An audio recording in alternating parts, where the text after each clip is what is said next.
120 million bo'ladi. O, bitta Cobalt'da puli ketibdi. Hozir bu opamizda kelgan paytda yuragi akamni ko'rmasa yutib qoladigan bo'lib qolgan ekan. Yuragida boshqacha urib qolibdi. Miyinlarda haligi chiroyli dog'lar turibdi. Jigarrang tog'lar. Yuzda ham ko'p edi. Kamaydimi keyin? Ha, oqar etgan ekan. Haligi shunday jigarrang toshma bo'ladi. Homiladorlik toshmasi deydi. Buni ko'pincha haligi homilador ayollar homiladorlik paytida ha.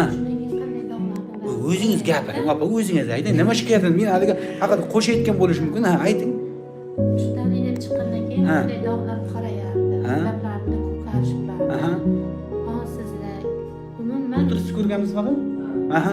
Fazliddin aka kelgan kuni men 190 ga olmishman. Ha, davleniyasi ham bo'lgan, keyin davleniya ko'tarib yurgan. Hali homiladorlik paytida mana jigarrang toshadi. Ayollarda ham toshadi. Ya'ni ko'pincha momaka doktorlar aytadiki, bu homiladorlik dog'i deydi. Lekin ba'zi bitta erkaklarda ham toshadi.